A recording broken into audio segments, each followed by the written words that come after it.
इंकलाब जिंदाबाद जिंदाबाद जिंदाबाद, इंकलाब जिंदाबाद जिंदाबाद जिंदाबाद। दोनों दिन पूरे देश में राष्ट्रव्यापी हड़ताल है और इस हड़ताल का मुख्य बिंदु है निजीकरण। ये 15 और 16 को हम लोगों का स्ट्राइक है।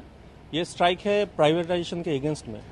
अभी जो सेंट्रल गवर्नमेंट ने बोला है कि 3 पब्लिक सेक्टर बैंक्स को प्राइवेट कर देगा, LIC को प्राइवेट करेगा, ये सबके अगेंस्ट में 2 दिन का हड़ताल है हम लोगों का। निजीकरण के खिलाफ बैंक कर्मचारियों की 2 दिन की हड़ताल है। United forum of bank unions के 10 लाख कर्मचारी केंद्र सरकार की नीतियों के खिलाफ पिछले महीने से प्रदर्शन कर रहे थे। अब उन्होंने आज और कल के लिए 2 दिन की हड़ताल का ऐलान किया है। हालांकि निजी बैंक इस हड़ताल से दूर रहे।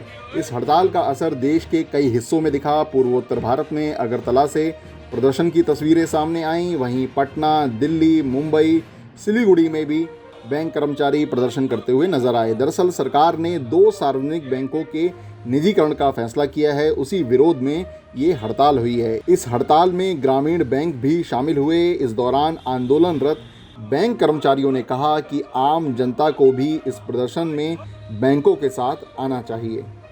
ये 15 और 16 को हम लोगों का स्ट्राइक है।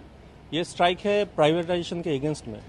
अभी जो सेंट्रल गवर्नमेंट ने बोला है कि 3 पब्लिक सेक्टर बैंक्स को प्राइवेट कर देगा, LIC को प्राइवेट करेगा, ये सबके अगेंस्ट में 2 दिन का हड़ताल है हम लोगों का बैंक यूनियन का। और रेस्पॉन्स हर जगह से बहुत बढ़िया है। ये सोचने का विषय है। ये लड़ाई बैंकर्स की नहीं है, ये लड़ाई आम जनता की है। प्राइवेट बैंकों का हाल आप देख चुके हैं, चाहे वो DCB बैंक, चाहे वो ग्लोबल ट्रस्ट बैंक हो, चाहे वो डकन बैंक हो, PMC हो, किसी भी प्राइवेट बैंक को रातों रात आपने समाप्त होते हुए देखा है। लेकिन सरकारी बैंकों इतने सशक्त हैं कि भारत की अर्थव्यवस्था को आगे ले जाने में उन्होंने महत्वपूर्ण भूमिका निभाई है।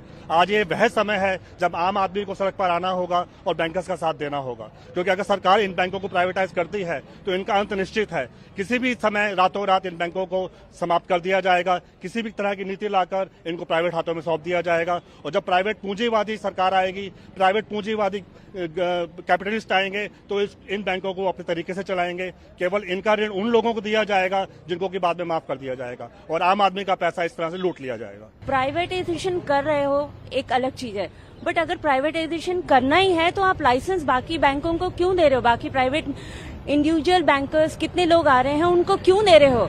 आप प्राइवेटाइजेशन के बजाय पॉलिसी बनाओ ऐसा NPA के लिए और रिकवरी के लिए, वो सारी प्रोसेस बनाइए। Privatisation is not a solution. आज 15 तारीख और 16 तारीख कल दोनों दिन पूरे देश में राष्ट्रव्यापी हड़ताल है और इस हड़ताल का मुख्य बिंदु है निजीकरण। जो पिछले बजट में हमारे देश के वित्त मंत्री ने 2 PSU बैंकों का निजीकरण करने का जो फैसला लिया गया है, उसके एवज में पूरे देश में एक मातम सा छा गया है। सारा बैंक कर्मी जो है इस विरोध को लेकर के आज और कल 2 दिन प्रदर्शन में जुट गए हैं। भारत सरकार को दिखाने के लिए, उनको समझाने के लिए, उनको बताने के लिए सारा चीज में जुट गए हैं कि ये निजीकरण जो है, बैंकों का निजीकरण है, ये पूरी तरह से पूंजीपतियों को बढ़ावा देने वाली ये उनका नया आयाम लाया गया है, जो कि ये पूरी तरह से स्टूडेंट वर्ग के लोगों को, जनता को, गरीब वर्ग के लोगों को जो पैसा बैंक में रहता है वो पैसा जो है अनसेफ हो जाएगा। और निजीकरण देश के हित में नहीं है, राष्ट्र के हित में नहीं है, बैंक कर्मचारियों के हित में नहीं है, नए युवाओं के हित में नहीं है, बेरोजगारों के हित में नहीं है, किसानों के हित में नहीं है। इसी के विरोध में हम लोग हड़ताल पे हैं। इस बैंक हड़ताल में देश भर के 10 लाख से ज़्यादा कर्मचारी शामिल हुए। इस हड़ताल की वजह से बैंक की शाखाओं पर जमा, निकासी, चेक क्लियरेंस और लोन मंजूरी जैसी सेवाओं पर असर नजर आया। हालांकि ATM सेवा जारी रही।